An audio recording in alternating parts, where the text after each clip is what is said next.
मित्रों नमस्ते। आइए कृदंत प्रकरण में हम लोग कृत प्रत्ययों की सिद्धि कैसे करते हैं क्रमशः नियमानुसार सूत्र अनुसार अध्ययन करेंगे। मित्रों यदि आप लोग इसे पूरा देखेंगे तो आप लोग बिल्कुल सरलता से कृत प्रत्यय की सिद्धि कर सकते हैं। ठीक, इसमें पहला सूत्र है हम लोग तव्य तव्या नियरः।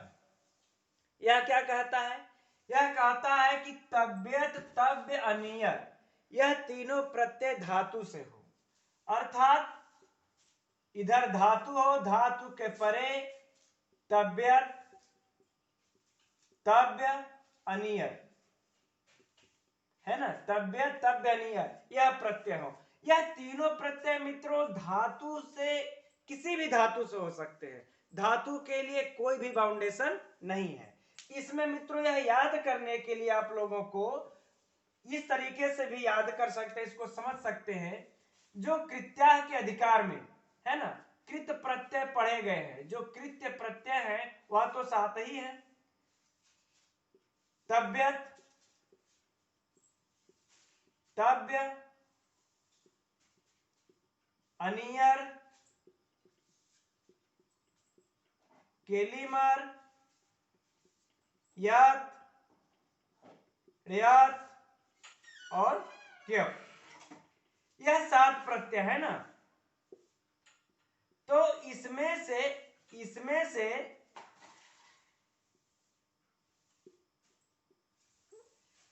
से जो हमारे तीन प्रत्यय हैं यह सभी धातु से लग जाते हैं तव्य तव्य नियर सूत्र से, है ना। यह तीन प्रत्यय और जो यह केलीमर है यह वार्तिक से सभी धातुओं से लग जाता है।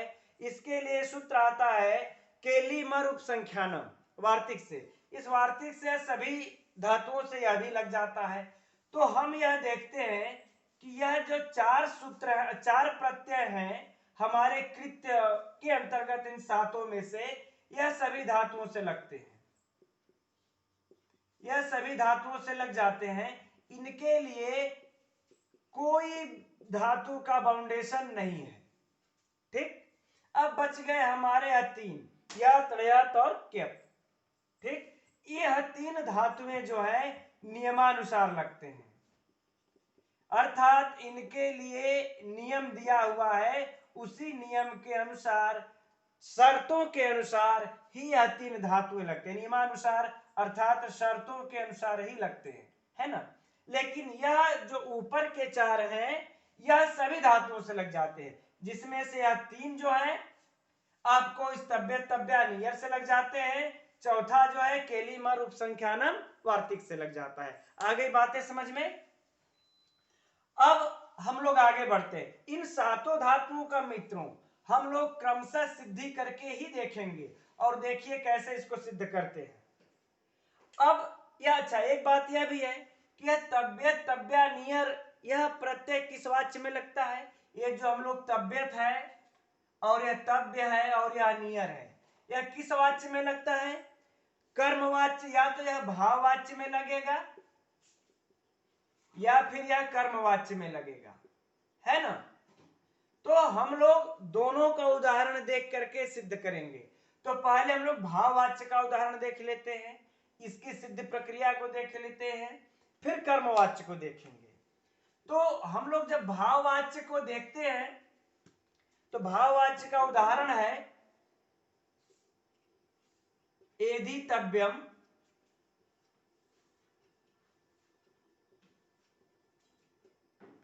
एधनीयम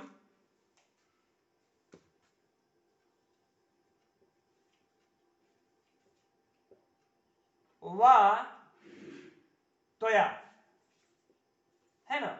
अब देखिए इसको सिद्ध कैसे करेंगे हम लोग अब धातु को ले लेते हैं। इसलिए एधितव्यम में जो धातु लगी है वह एध धातु है। ठीक, एध धातु है। एध वृद्ध वृद्धि के अर्थ में ना बढ़ना चाहिए, इसका हिंदी क्या होगा? त्वया मतलब तुमको बढ़ना चाहिए। ठीक, बढ़ने के अर्थ में है एध धातु। इससे हम तीनों प्रत्यय लगा सकते हैं, कोई बाउंडेशन नहीं है। ठीक, तो हम तव्यत भी लगा सकते हैं और तव्य भी लगा सकते हैं और अनियर भी लगा सकते हैं। तो हम लोग जो पहले उदाहरण देखेंगे इस तबियत और तब्य का, दोनों तो है एक ही, ठीक, सिर्फ त का अंतर है जो कि यह बताता है स्वरों के भेद को। स्वरितांत तब्यत लग जाने से स्वरितांत हो जाते हैं, और तब्य में यह जो है कि आपका आद्युदात्त सूत्र से उदात्त रहता है। तो हमें स्वर तो लौकिक में देखना नहीं है, इसलिए हम दोनों की एक ही मानेंगे। तो इसमें हम दोनों की एक ही सिद्धि हम करेंगे, ठीक। अनियर को फिलहाल छोड़ देते हैं, इसको बाद में सिद्धि करके देख लेंगे। अब मित्रों, अब हम लोगों को यह ध्यान देना है, अब जो हम लोगों को, अब हम मान लेते हैं कि यद धातु से तब्यत तब्य नियर, तो हम इसमें से सिर्फ एक ही प्रत्यय को ले लेते हैं, चाहे दोनों को ले लेते हैं, कोई फर्क नहीं पड़ता। तो हमने जैसा कि बताया था 6 सूत्रों के बारे में, जो कि इत संज्ञा करते हैं, इत संज्ञा करके उसका लोप कर देते हैं। तो हमारा जो पहला चरण होगा इत संज्ञा करने का होगा। हम देखेंगे इसमें जो एद धातु है, इसमें जो अनुनासिक है, अनुनासिक अच है, उसका हम उपदेश अनुनासिक अच से इत संज्ञा करके तस्य लोपा से लोप कर देंगे, बच जाएगा हमारा एद, एद धन। अब इसमें भी त का हलंत्यम से इत संज्ञा करके हमको क्या, तस्य लोपा से लोप करके क्या बचता है, तब्य। अब बातें समझ में आ गई। यह हमारा पहला चरण है, ठीक। पहला चरण याद रखिए, यह पहला यह चरण होगा इत संज्ञा करने का,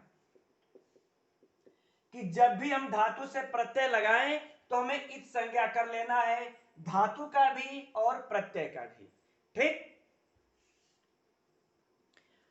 अब हम अगला जो हमारा दूसरा चरण होगा, हम वह देखेंगे कि यह जो प्रत्यय है यह कैसा प्रत्यय है, सार्वधातुक है कि आर्धधातुक है ना। सार्वधातुक होगी या फिर आर्धधातुक होगी, दो में से एक ही होगी, आर्धधातुक, ठीक। या फिर ङित होगी या तो फिर ऋत होगी, है ना। तो हम पहले इस चीज को देखेंगे। अगर सार्वधातुक आर्धधातुक हुआ तो अब सार्वधातुक आर्धधातुक सूत्र से जो हमारा धातु के अंतिम इक को गुण होता है, सार्वधातुक आर्धधातुक होने पर अंतिम इक को क्या होता है, इक को गुण होता है। इसके बारे में मित्रों हमने वीडियो बना करके गुण करने वाले, वृद्धि करने वाले, संप्रसारण करने वाले सूत्रों का वीडियो बना करके विधिवत बता करके डाला है, उसको आप लोग देख सकते हैं, डिस्क्रिप्शन में हम उसका लिंक भी दे देंगे।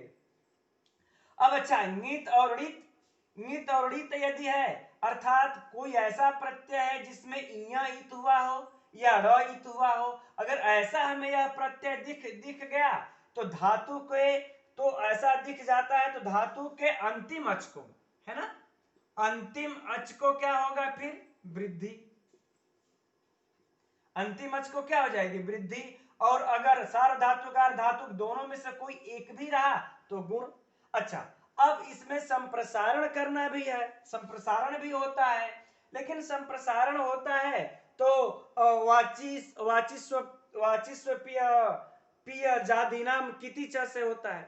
यह सूत्र जो क्या करता है कि स्वप वच स्वप, अर्थात वच स्वप और यज, है ना, यह तीन धातुएं रहेंगी बाद में, तभी आपका क्या होगा, संप्रसारण होगा धातु को।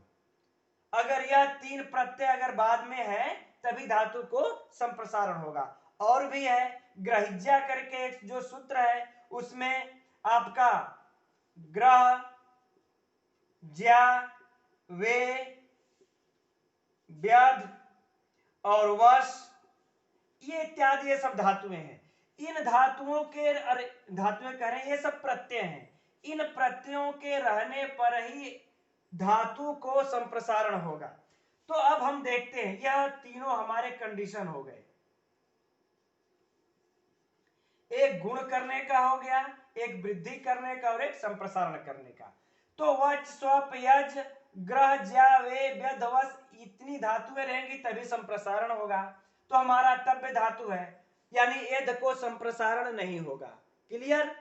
अब हम दूसरा पॉइंट देखेंगे वृद्धि करने वाला, कि या तो यह प्रत्यय नीत होगा या तोड़ित होगा, तब धातु के अंतिम अच को वृद्धि होता। तो न तो यह नीत है न तोड़ित है, इसमें जो इत हुआ है वह तो त का इत हुआ है, तो न तो नीत रहा न तोड़ित रहा, तो हमारा यह भी वृद्धि भी नहीं होगी, अर्थात इस धातु को अब वृद्धि भी नहीं होगी, संप्रसारण भी नहीं होगा। अब हमें बच गया सार्वधातुक अर्धातुक। तो सार्वधातुक होगा या तो अर्धातुक होगा। ठीक। तो यहां पर एक बार फिर कह देना चाहेंगे कि तिंग शीत सार्वधातुकम से प्रत्यय की सार्वधातुक संज्ञा होती है। कब होगी? या तो तिंग रहे या तो शीत रहे, अर्थात जिसके अंत में श इत हुआ हो। तो ना तो यह तिंग है, मतलब तिप्त जी, यह भी नहीं है, और शीत जिसके अंत में श इत हुआ हो ऐसी भी यह धातु नहीं है। तो यह धातु तो यह तव्य प्रत्यय हमारा सार्वधातुक भी नहीं हुआ। अब बच गया एक अर्धातुक। तो अर्धातुक का जो सूत्र है अर्धातुकम शेषः, इस सूत्र से जो तिंग प्रत्यय और शीत प्रत्ययों से जो बच जाता है वह सभी धातुएं क्या हो जाती हैं? अर्धधातुक हो जाती हैं। तो अब यह सार्वधातुक नहीं हुआ तो तव्य क्या हुआ? अर्धधातुक हो गया। अब बातें समझ में आ गई। तो जब अर्धधातुक हो गया तो अब इसको गुण होना चाहिए, इस धातु को गुण होना चाहिए। कहां? अंतिम इक को गुण होना चाहिए था, है ना, क्योंकि सार्वधातुक अर्धधातुक यो सूत्र यही कहता है कि सार्वधातुक प्रत्यय परे रहे या फिर अर्धधातुक प्रत्यय परे रहे, इन दोनों के परे रहते धातु के अंतिम इक को गुण आदेश हो। ठीक। तो यहां पर धातु के अंतिम में इक है ही नहीं, तो इक है नहीं तो यह गुण भी नहीं होगा। जब गुण नहीं होगा तो हमारा यह सब कार्य ही खत्म। अब बातें समझ में आ गई। लेकिन इतना याद रखिए कि ये तव्य जो हमारा है वह कैसा है, इसकी कौन सी संज्ञा हुई है? तो अर्धधातुक संज्ञा हुई है। ठीक है मित्रों, यदि अंत में यहां पर कोई अच रहता, इक रहता, तो अर्धधातुक प्रत्यय परे रहता, उसको गुण हो जाता। उसका भी उदाहरण हमें मिलेगा, हम देखेंगे, लेकिन फिलहाल हम इसको देखते हैं। तव्य का अर्धधातुक संज्ञा हो चुका है। ठीक। अब आगे बढ़ते हैं। तो इसमें हम देखें तो इसमें जो हमारा दूसरा जो प्रक्रिया होगी, हम प्रत्यय के संज्ञा का पहचान करेंगे। प्रत्यय की संज्ञा का पहचान, है ना, कि यह प्रत्यय सार्वधातुक है कि अर्धधातुक है कि नित है किड़ित है ना, यह पहचान हम कर लेंगे। ठीक इस प्रकार से प्रत्यय को पहचानने के बाद हम आगे बढ़ेंगे। तो इसमें देखिए अब एक सूत्र आता है अर्धधातुक का सेड बला दे। ठीक, वह क्या करता है?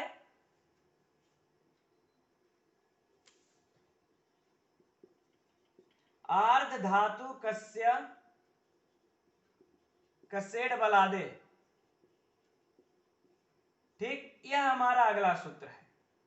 यह इसमें प्रवृत्त होता है। कैसे होता है?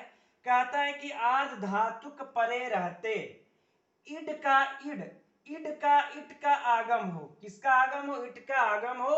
यदि प्रत्यय में वल आदि में हो तब वल, उस प्रत्यय के आदि में वल प्रत्याहार का कोई वर्ण हो तब वल आदे, वल यदि आदि में हो तब।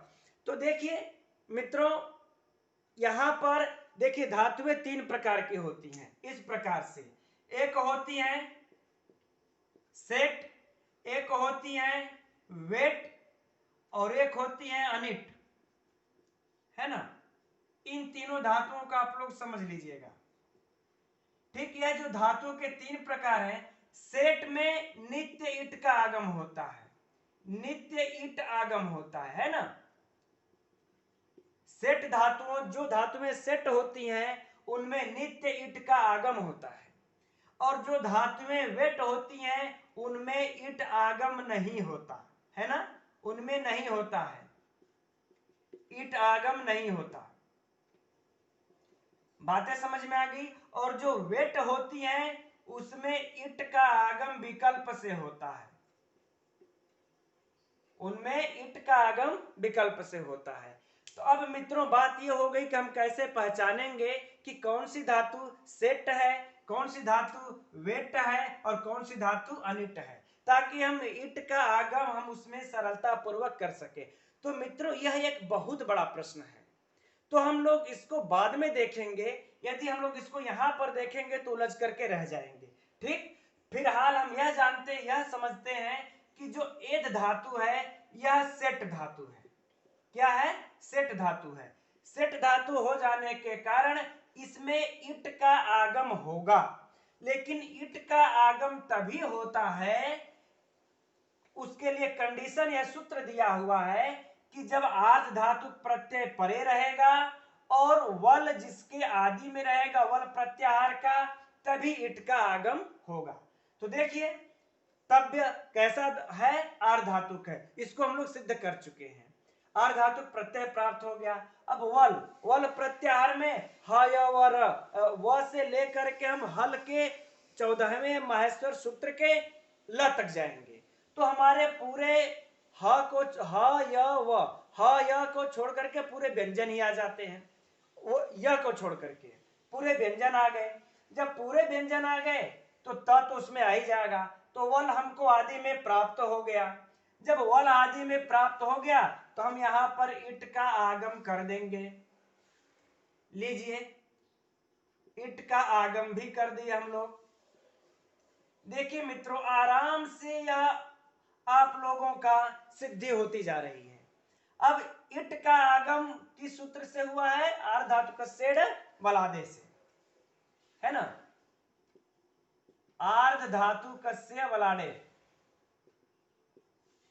ठीक, अब इसमें भी ट का हलंत्यम सिद्ध संज्ञा होकर के तस्य लोपा से लोप हो जाएगा। लोप हो जाएगा, क्या बच गया? ई। अब हम लोग इसको मिला देंगे।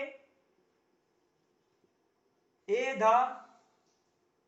धन ईतव्य, ईतव्य है तो हम लोग सीधा कर देते हैं, उतना प्रक्रिया में जाने की कोई आवश्यकता नहीं है। ई जो है ध पर आ जाएगा, सीधे सीधे लिख देते हम लोग एधितव्य। अब बातें समझ में आ गई, यह हमारा सिद्ध हो गया। अब मित्रों कोई भी यदि आपको सिद्धि हो जाती है कृदंत प्रकरण में, तो उसका जो है कि कृत तद्धित समासस्य से, आपका कृत तद्धित समासस्य से क्या हो जाएगा? समासस्य से आपका जो है कि इसकी प्रातिपदिक संज्ञा हो जाएगी। कृत तद्धित समासस्य यह संज्ञा सूत्र है जिसमें कृत प्रत्यय लगे हों, तद्धित प्रत्यय लगे हों, या फिर हमारा समास हुआ हो, तो उसकी यह प्रातिपदिक संज्ञा कर देता है।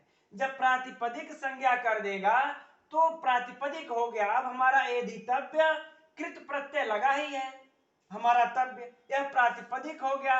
अब प्रातिपदिक हो जाएगा तो इसमें सु आदि की उत्पत्ति हो जाएगी। ठीक, सु आदि की उत्पत्ति हो गई। अब मित्रों यह देखिए एधितव्य जो एद धातु है वह अकर्मक धातु है। एद धातु कौन? धातुएं भी इस प्रकार से कर्म की दृष्टि से धातुएं दो प्रकार की होती हैं। एक तो हो गई अकर्मक और दूसरा हो गया सकर्मक। ठीक, यह धातु के कर्म की दृष्टि से धातुएं यह दो प्रकार की हो जाती हैं। तो हमारा जो एद धातु है वह अकर्मक है।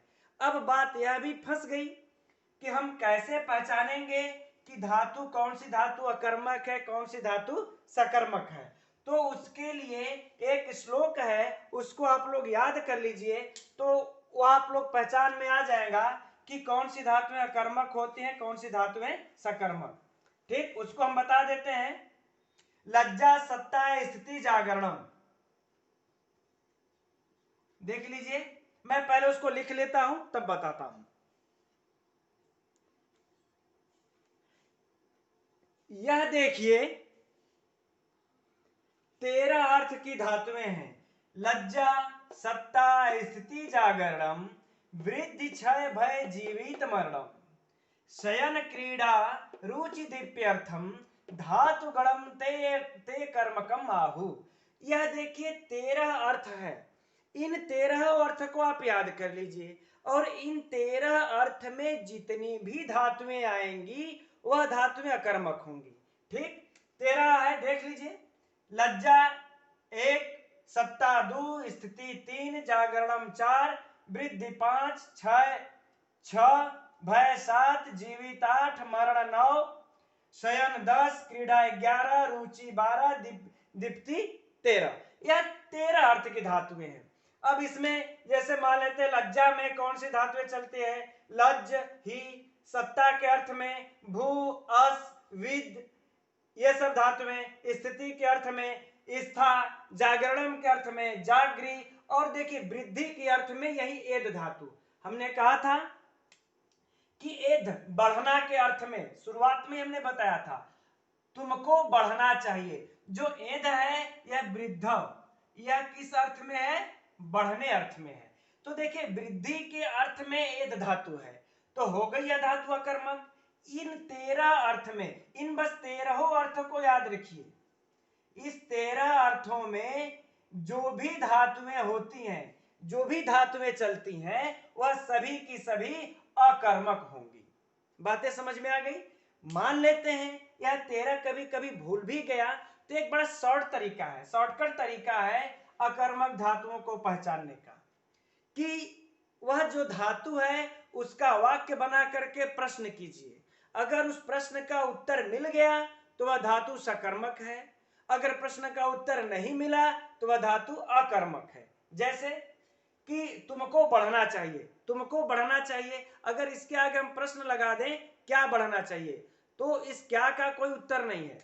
हम कह दें हमको सोना चाहिए, सोना चाहिए है ना, शयन करने के अर्थ में ले ले, तो सोना है हमको।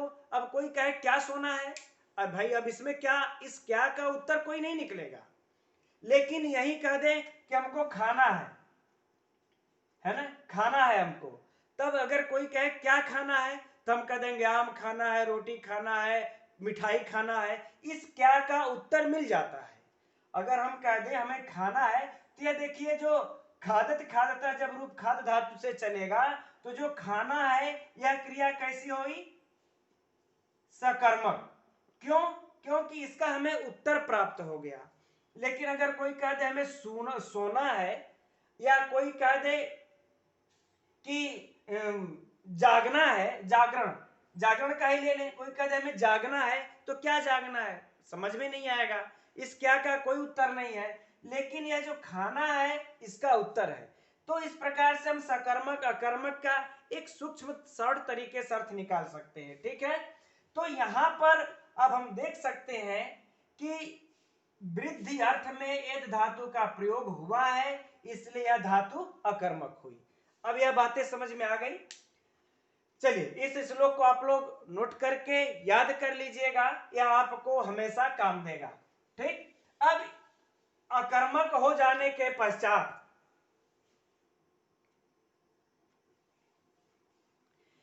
इसमें कोई कर्म होगा नहीं, क्योंकि अकर्मक है।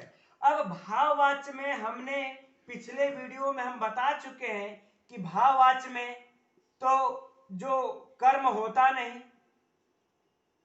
ठीक, चूंकि यह भाववाच्य है तो भाववाच्य में कर्म होता नहीं, जो कर्ता होता है यह अनुक्त हो जाता है, क्योंकि भाव उक्त रहता है, तो कर्ता क्या हो गया?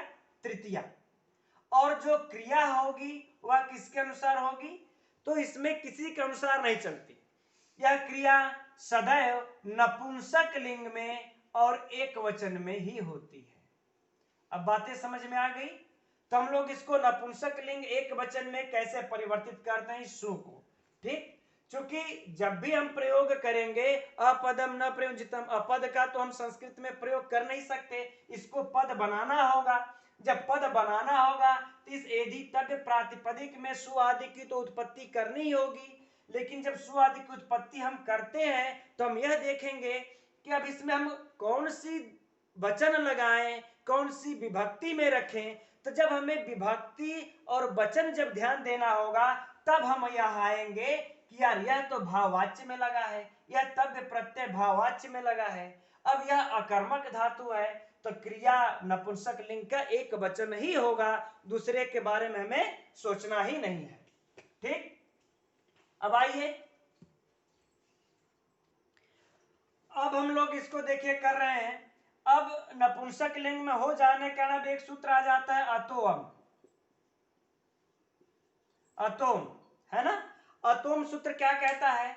यह कहता है कि अदंत अर्थात अ जिसके अंत में हो, अदंत, ठीक, अच अंत वाले, अ जिसके अंत में हो, ठीक, ऐसे लिख देते हैं सीधा सीधा, अ अंत वाली नपुंसक लिंग की जो धातुएं होंगी उनके बाद जो सु है उसको क्या हो? अम आदेश हो, सु को अम आदेश हो, और यदि अम है तो इस अम को भी अम आदेश हो। बातें समझ में आ गई? अब तो हम क्या कह रहा है? कह रहा है कि आकार अंत में हो और यह कैसी हो? नपुंसक, नपुंसक लिंग हो, ठीक।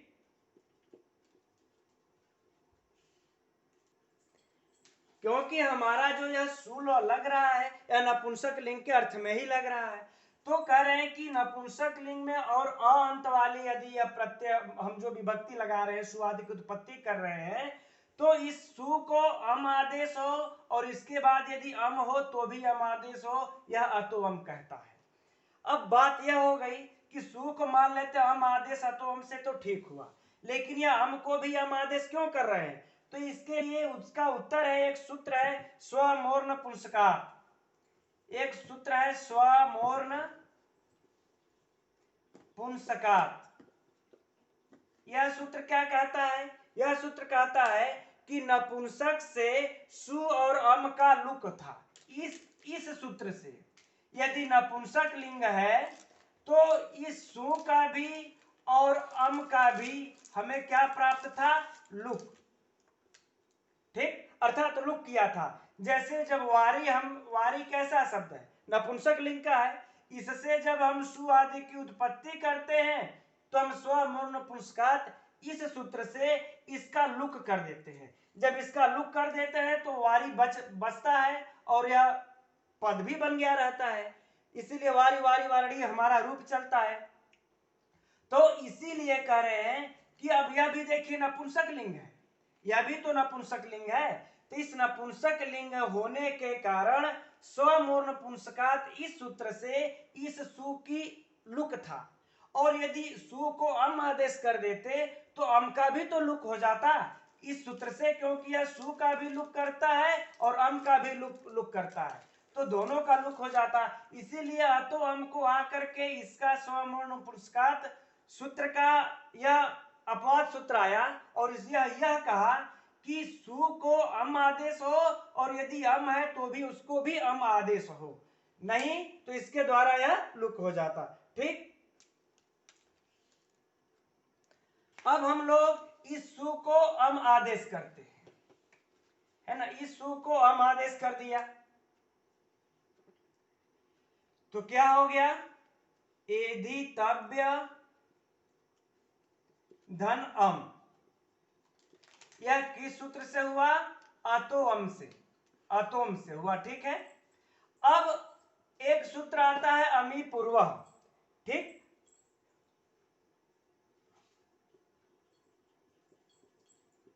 अमी पूर्व। यह सूत्र क्या कहता है? इसको सुन लेते हैं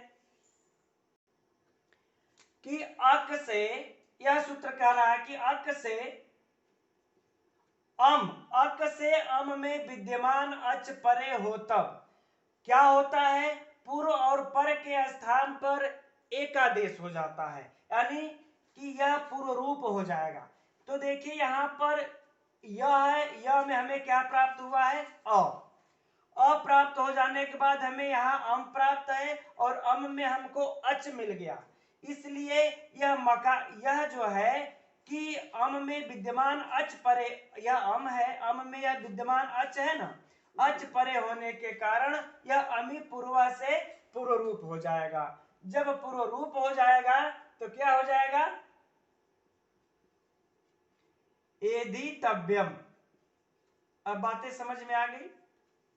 अगर मित्रों अगर इतना आपको यह अतो अम अमी पूर्व वाला सूत्र यदि नहीं समझ में आया हो तो आप इस तरह से कर सकते हैं, कृत तद्धित समास से सुआदि की उत्पत्ति, इस सु को अतो अम से हम आदेश कर दिए, फिर इस अम को अमी पूर्वा से पूर्व रूप कर दिए, तो हम यह एधितव्यम सिद्ध हो गया। ठीक, अब इतना सिद्ध कर लेने के बाद हम यह देखेंगे कि अब यह तो भाववाच्य में है, अकर्मक है, तबियत अब परीक्षा में भी आ जाए तो यहां देखिए इसमें कौन सा प्रत्यय लगा है, तबियत या तब्य।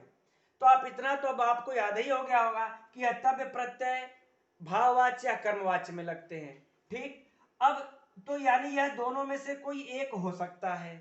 ठीक, अब इसके बाद हम यह देखेंगे कि इसमें जो धातु है वह कैसी है, सकर्मक की अकर्मक। तो सकर्मक अकर्मक पहचानने के लिए हम आराम से पहचान सकते हैं कि 13 अर्थ को लगा करके कि यह एध धातु सकर्मक है या अकर्मक। तो हम जब वह 13 अर्थ को लगाते हैं तो यह पाते हैं धातु अकर्मक है, अर्थात यह जो वाक्य है, यह जो शब्द है वह क्या है, भाववाच्य का। अब हम लोग पकड़ लेंगे कि नहीं पकड़ लेंगे, क्योंकि तब्य प्रत्यय कर्मवाच्य भाववाच्य में लगता है। तो अब यह क्या हुआ, इसमें भाववाच्य। तो इसके साथ जब भी कर्ता लगेगा वह भाव उक्त हो गया तो कर्ता अनुक्त हो गया। तो इसके साथ जब भी कर्ता लगेगा तो वह तृतीया तृतीया का ही लगेगा। ठीक, अर्थात तो जो तुमको बढ़ना चाहिए, तो जो युष्मद का जो रूप है, युष्मद का जो रूप है यह तृतीया एक वचन में क्या होगा, त्वया। तो हम सीधा सीधा लिख देंगे एधितव्यम त्वया। तो यह अब बातें समझ में आ गई, यह हमारा एक वाक्य बन गया, तुमको बढ़ना चाहिए, तुमको बढ़ना चाहिए। जब हमने देख लिया कि यह भाववाच्य है, अकर्मक है, तो भाववाच्य में भाव उक्त हुआ, कर्ता अनुक्त होगा, अनुक्त कर्ता हुआ तो कर्ती कर्णयों तृतीया से उसमें तृतीया विभक्ति हो जाएगी, तो या एधितव्यम। अब यहां पर मित्रों एक चीज यह देख लेंगे, कर्ता जो है कि चाहे किसी का भी हो, कोई भी कर्ता हो, किसी भी वचन में हो, इससे कोई फर्क नहीं पड़ेगा एधितव्यम के रूप पर। ठीक, इस तरह से हम लोग इसको देख लेते हैं। जैसे मान लेते हैं हम यदि लिख दिए एधितव्यम त्वया, तो भी यह एधितव्यम ही रहेगा। यदि हम जो है कि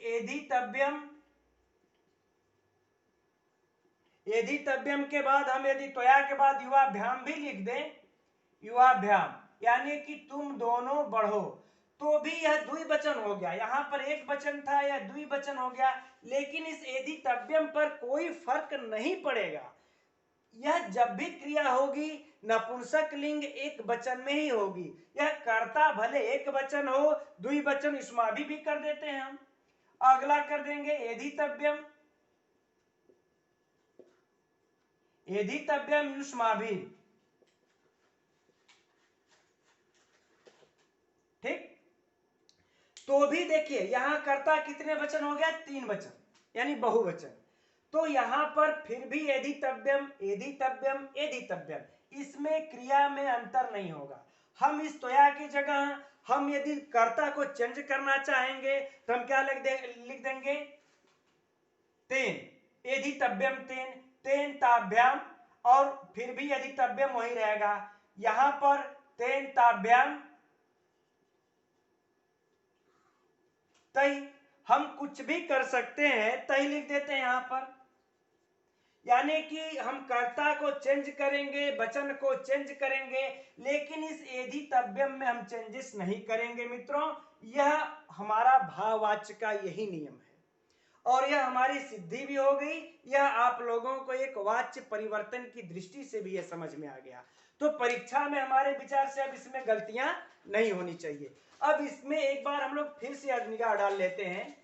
सबसे पहले जैसे हम लोगों ने इत संज्ञा देखा, इसमें इत संज्ञा करना है। फिर प्रत्यय क्या है वह देखा, सार्वधातुक है कि अर्धातुक है।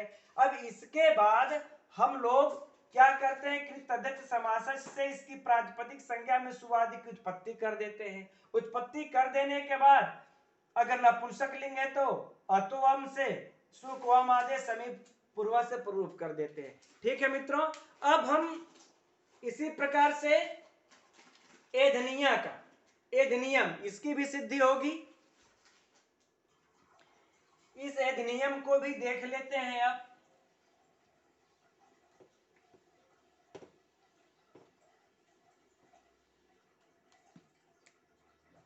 ठीक, हम एध धातु से फिर अनियर प्रत्यय लगा देते हैं, है ना। अनियर प्रत्यय लगा देंगे, सेम प्रक्रिया होगी। र की इत संज्ञा होकर के अलंत्यम से तस्लोप लोप, ध में अ की उपदेश नासिक से इत संज्ञा होकर के तस्लोप से लोप। क्या बचा हमको, एध धन अनियर अनीय, एध धन अनीय। अब यहां पर एध धन अनीय बचा, तो अब देखिए यहां पर भी अब आप लोग इसकी कौन सी संज्ञा होगी अब यह देखना होगा। तो नित है नहीं, ऋत है नहीं, और जो संप्रसारण करना होगा तो संप्रसारण करने के लिए जो ग्रहिज्या सूत्र में जो धातुएं हैं और स्वप यज आदि धातुएं है नहीं, तो यह अब क्या होगा, यह संप्रसारण भी नहीं होगा, लेकिन यह सार्वधातुक भी नहीं है क्योंकि तिंग नहीं है, शीत नहीं है, तो यह क्या हुआ, अर्धातुक हुआ। तो अर्धातुक हो गया। तब आप लोगों के दिमाग में यह आएगा कि अर्धातुक का सेठ वलाड़े से ईडागम होना चाहिए क्योंकि यह सेठ धातु है। यह कैसी धातु है, सेठ, और यह क्या है, अर्धातुक है। अनेक क्या है, अर्धातुक। लेकिन अब सूत्र क्या कहता है, अर्धातुक से डबला दे, अर्धातुक प्रत्यय परे हो और आदि में वल प्रत्याहार का हो तो इट का आगम होगा। तो इस वल प्रत्याहार में अ तो अब आएगा नहीं, क्योंकि अवल प्रत्याहार में नहीं आता, इसलिए हम इट का आगम नहीं करेंगे। इट का आगम नहीं करेंगे हम, तो हम इसको क्या करेंगे, हम जोड़ देंगे, एध नीय हो गया। अब इसके बाद कृत तद्धित समासस् से प्रातिपदिक संज्ञा होकर के सुआदि की उत्पत्ति कर लेंगे। ठीक, सुआदि की उत्पत्ति कर लेंगे। बाकी प्रक्रिया पूर्ववत की भांति करके हम इसको एधनियम बना देंगे, एधनियम त्वया।